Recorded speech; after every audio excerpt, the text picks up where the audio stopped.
शीत वसंत। एक राजा की दो रानियां थीं, बड़ी रानी और छोटी रानी। घर में बड़ी रानी की ही मर्जी चलती थी, छोटी रानी को अवहेलित करके रखा गया था। राजा भी छोटी रानी से उदासीन रहते थे। छोटी रानी के दिन अत्यंत कष्ट में बीत रहे थे।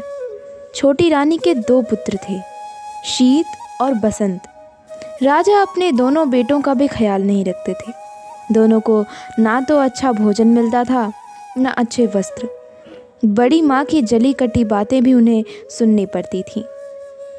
छोटी रानी सब देखती एवं सहती थी, पर बड़ी रानी को इससे भी संतोष नहीं था। वह हमेशा छोटी रानी को नीचा दिखाने की चेष्टा करती रहती। एक दिन दोनों रानियां नदी में स्नान करने गईं। बड़ी रानी ने छोटी रानी को अत्यंत प्यार से कहा, आओ तुम्हारे माथे में साबुन लगा दूं। साबुन लगाते लगाते उसने चुपके से एक दवा की टिकिया उसके माथे पर घिस दी। दुखियारी छोटी रानी देखते ही देखते एक तोता बनकर टी टी करती हुई उड़ गई। घर आकर बड़ी रानी ने कहा, छोटी रानी तो नदी में डूब गई। राजा ने सहज ही विश्वास कर लिया, मानो राजभवन की लक्ष्मी चली गई। राजभवन में अंधकार फैल गया। छोटी रानी के दोनों पुत्रों शीत और बसंत के दुख की कोई सीमा न रही। उधर तोता बनी छोटी रानी उड़ती उड़ती एक राजा के भवन में जा बैठी। राजा ने कहा, सोने का तोता?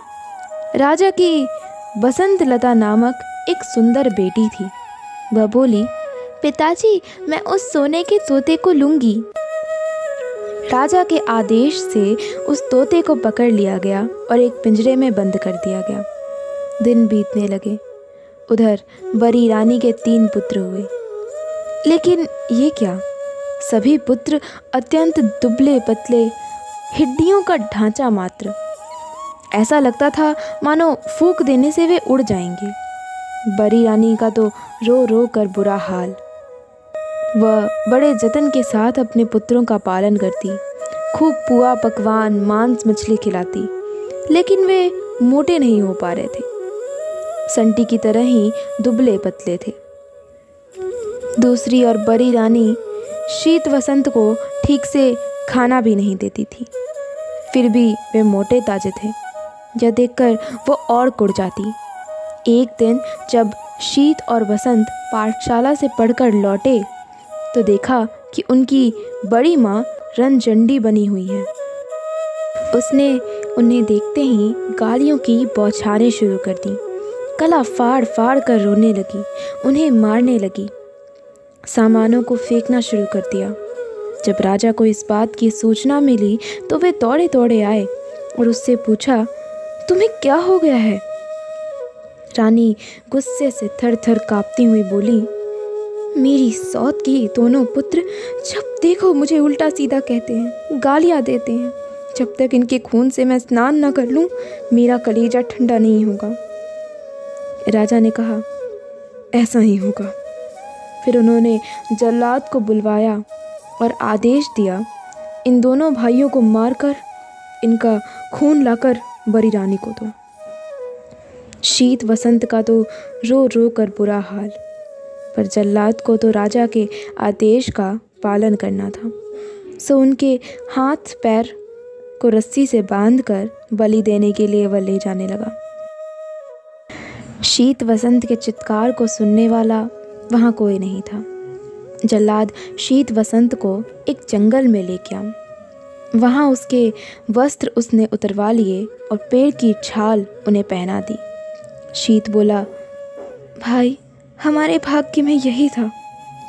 जल्लाद ने उनके हाथ पैर खोल दिए और टपटपाई आंखों से कहा, राजा की आज्ञा है राजपुत्र, क्या करता, मुझे मानना ही था, पर तुम लोगों को मैंने अपनी गोद में खिलाया है। तुम्हारा खून मैं कैसे कर सकता हूँ? मेरे कपाल में जो लिखा है होगा। तुम वक्कल के ऊपर चादर ओढ़ लो और इस जंगल से निकल जाओ। कोई तुम्हें राजपुत्र के रूप में पहचान नहीं पाएगा। यह कहकर उसने उन्हें जंगल से बाहर निकलने का मार्ग बता दिया और खुद राजभवन की ओर लौटने लगा। रास्ते में उसने एक कुत्ते एवं सियार को मारा और उनका खून बरी रानी को दे दिया। खून पाकर बरी रानी बहुत खुश हुई। उसने उस खून से स्नान किया और खिलखिलाती हुई अपने पुत्रों को अत्यंत स्वादिष्ट भोजन कराया और खुद भी खाया। शीत वसंत दोनों जंगल के रास्ते से आगे बढ़े। वे चलते रहे पर जंगल का कोई अंत नहीं दिख रहा था। थककर वे एक पेड़ के नीचे बैठ गए। बसंत ने कहा, भाई बहुत प्यास लगी है, पानी मिलेगा?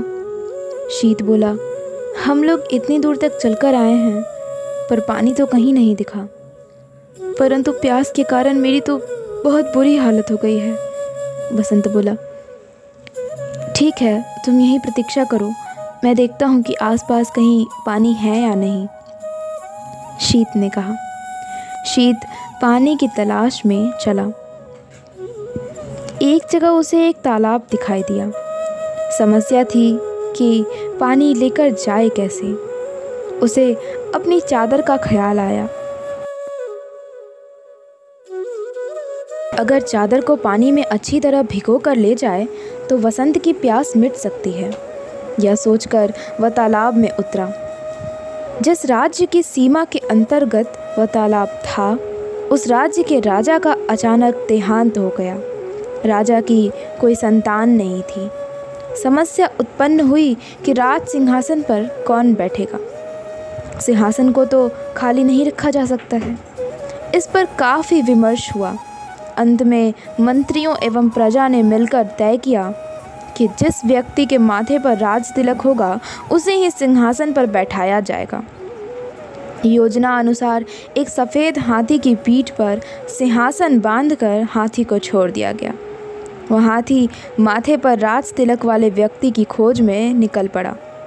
इस क्रम में वह उस तालाब के पास पहुंचा जहां शीत अपनी चादर को पानी में भिगो रहा था। शीत के माथे पर राज तिलक देखते ही सफ़ेद हाथी ने उसे अपनी सूंड से पकड़ा और सिंहासन पर बैठा दिया। शीत बसंत बसंत पुकारने लगा, पर सब बेकार। सफ़ेद हाथी शीत को लेकर तेज़ी से नगर की ओर चल पड़ा। इधर बसंत पेड़ के नीचे बैठा भाई के आने का इंतज़ार कर रहा था। बहुत देर तक जब उसका भाई नहीं आया तो डर के मारे वह रोने लगा। रोते रोते सारा दिन बीत गया। रात हुई तो रो रो कर वह वहीं सो गया। दूसरे दिन सुबह एक सन्यासी उधर से गुजरा। बसंत को उस हालत में देखकर उसे बड़ी दया आई। उसने उसे गोद में उठा लिया और जंगल में बनी अपनी कुटिया में ले गया। उधर सफ़ेद हाथी शीत को लेकर उस राज्य की प्रजा के समक्ष उपस्थित हुआ। सभी ने नए राजा का स्वागत किया। शीत को राज सिंहासन पर बिठाया गया और उसे राज तिलक लगाया गया। शीत को कुछ समझ नहीं आ रहा था कि हो क्या रहा है। उसे रह रहकर अपने भाई बसंत की बहुत याद आ रही थी। समय बीतने लगा। शीत ने परिस्थिति से समझौता कर लिया। वह कुशलतापूर्वक राजकाज संभालने लगा। अब उसे किसी भी चीज़ का अभाव नहीं था। उधर बसंत जंगल में सन्यासी की कुटिया में अपने दिन बिता रहा था। वह रोज़ हवन के लिए जंगल से लकड़ियाँ चुनकर लाता, पूजा के लिए फूल तोड़कर लाता और जंगल के कंद मूल खाकर अपना पेट भरता था। कभी कभी वह सन्यासी के पास बैठकर शास्त्रों एवं वेदों का ज्ञान भी प्राप्त करता। उधर शीत और बसंत के पिता पर दैवीय आपदा आई। उनका सारा राज्य नष्ट हो गया। राजा सब कुछ छोड़ छाड़ कर अज्ञातवास को चले गए। बरी रानी की दशा भी अत्यंत दयनीय हो गई थी। भिक्षा मांगकर जीवन निर्वाह करने की नौबत आ गई, परंतु उसके फटे चीथरे गंदे कपड़ों को देखकर लोग भी उसे दुत्कार देते। एक दिन दुखी होकर बरी रानी अपने तीनों पुत्रों के साथ समुद्र के किनारे खड़ी थी। अचानक समुद्र की लहरों में तीनों पुत्र बह गए। रानी ने अपने पुत्रों को बचाने की बहुत कोशिश की, पर सब बेकार। दुखी होकर वह भी समुद्र में कूद पड़ी। उधर राजा की बेटी बसंत लता अब बड़ी हो गई थी। अपनी रूपवती कन्या के लिए राजा योग्य वर की तलाश कर रहे थे, पर वैसा वर उन्हें मिल नहीं रहा था। तब रानी से परामर्श कर उन्होंने स्वयंवर का आयोजन किया। स्वयंवर सभा में अनेक राज्यों के राजपुत्र उपस्थित हुए। राजा ने घोषणा की कि सारे राजपुत्र अपने आसन पर बैठेंगे और बसंत लता हाथ में माला लेकर सभी के सामने से गुजरेगी। जो राजकुमार उसे पसंद आएगा उसी के गले में वह वरमाला डालेगी। इधर बसंत लता ने स्वयंवर के लिए श्रृंगार करना आरंभ किया। बालों का जूड़ा बनाया, आँखों में काजल लगाया, पाँव में आलता लगाया।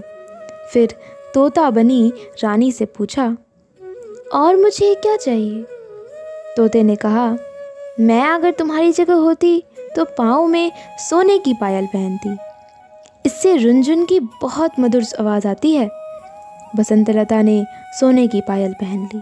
फिर पूछा, बोलो और क्या चाहिए मुझे? तोते ने कहा, अगर मैं तुम्हारी जगह होती तो सोने की जरी वाली साड़ी पहनती। तोते की बात सुन बसंत लता ने सोने की जड़ी वाली साड़ी पहनी। फिर तोते ने कहा, अब तुम हीरे का हार पहन लो, बहुत सुंदर लगोगी। बसंत लता ने हीरे का हार पहन लिया। फिर पूछा, अब? तोते ने कहा, नाक में मोती की लौंग, कानों में जड़ाऊ कर्ण फूल और मांग में हीरे का टीका पहनने से ही नारी का श्रृंगार पूरा होता है। बसंत लता ने सारी चीज़ें पहन ली। तब तोते ने कहा, सब तो हुआ, पर गजमुक्ता ना होने से श्रृंगार तो पूरा होगा ही नहीं। तुम्हारे पास तो गजमुक्ता है ही नहीं। अगर स्वयंवर में आए हुए राजकुमारों में से कोई गजमुक्ता ला दे तो समझना वही तुम्हारे योग्य वर है।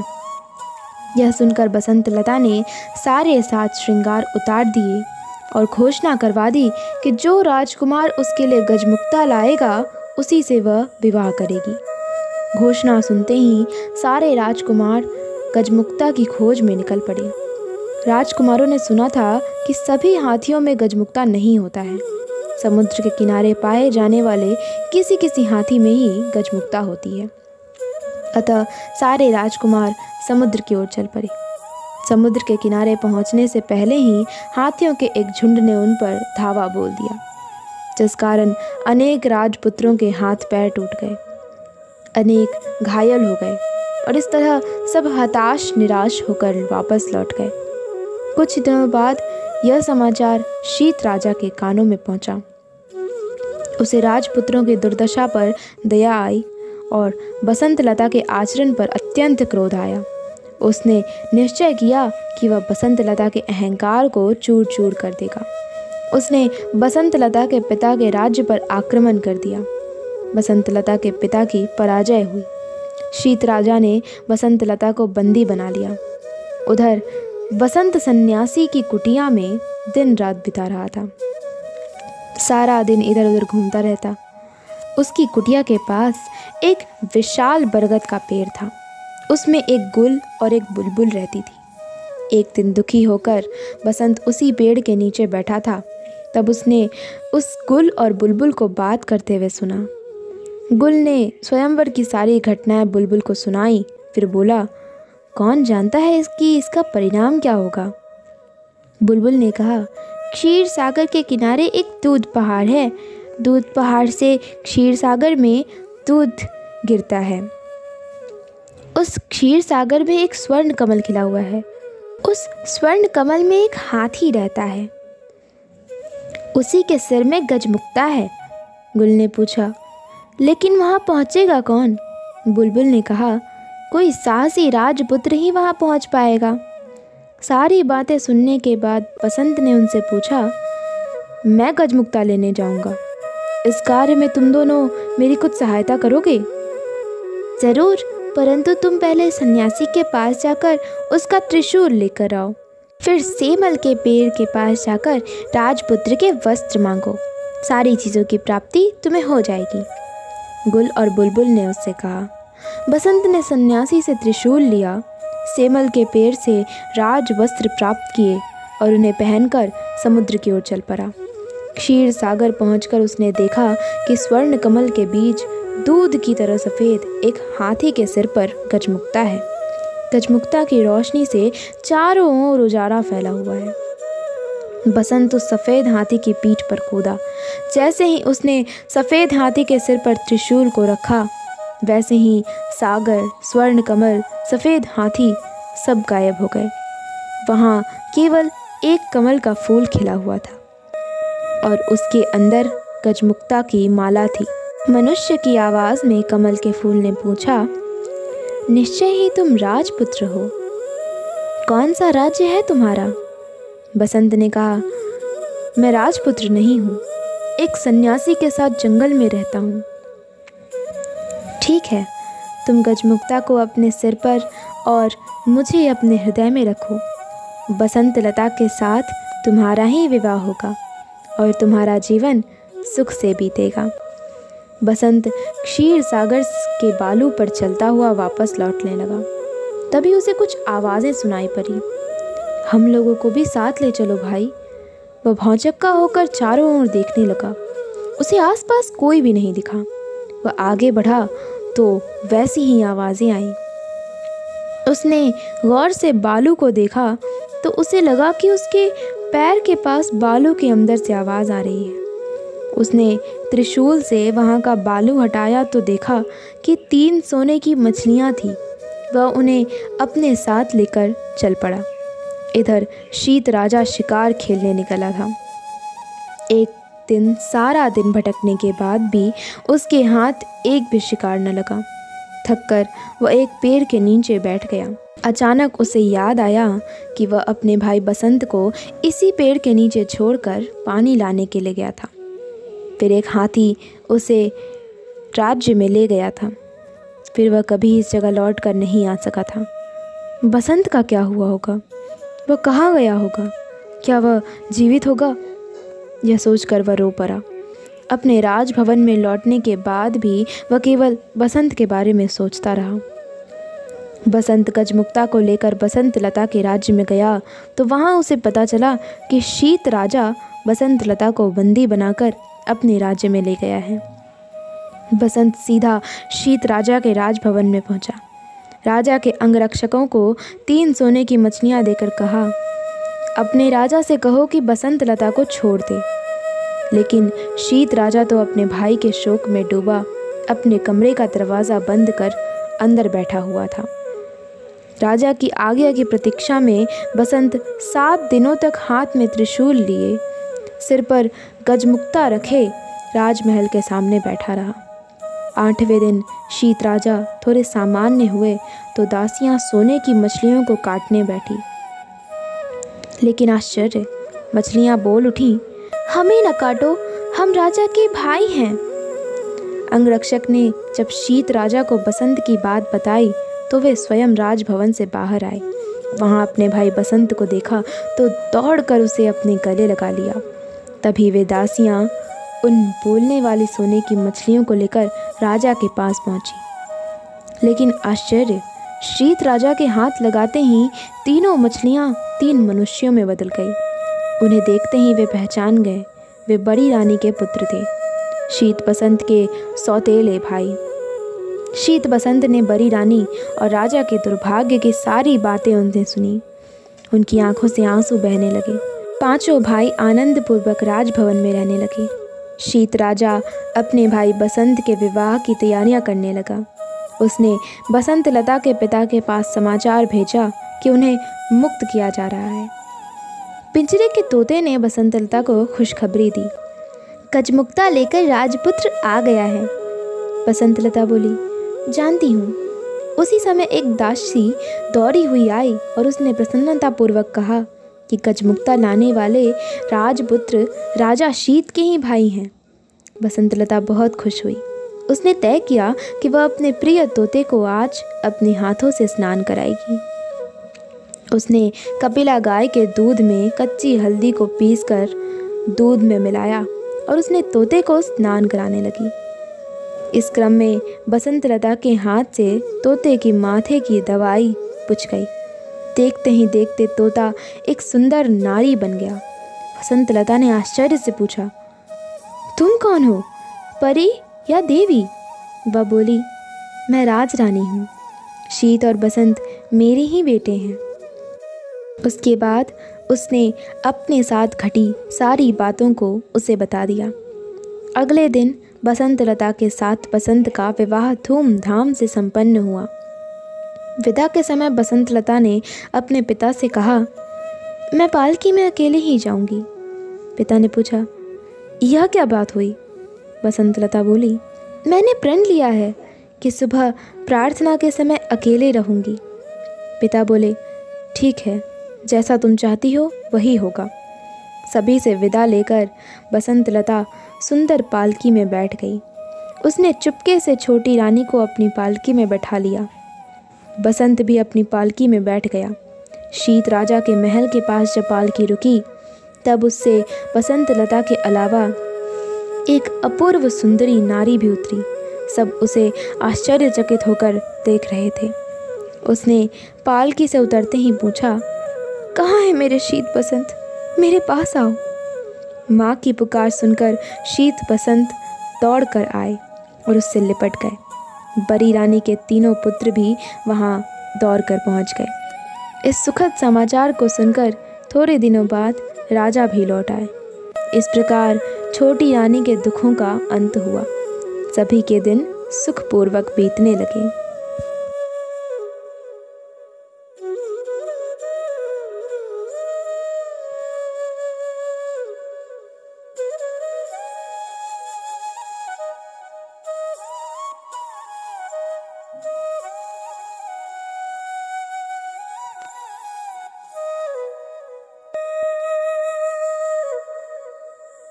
दोस्तों, आपको ये कहानी कैसी लगी? अगर अच्छी लगी हो तो इसे लाइक, कमेंट और शेयर ज़रूर करें और चैनल को सब्सक्राइब भी ज़रूर करें।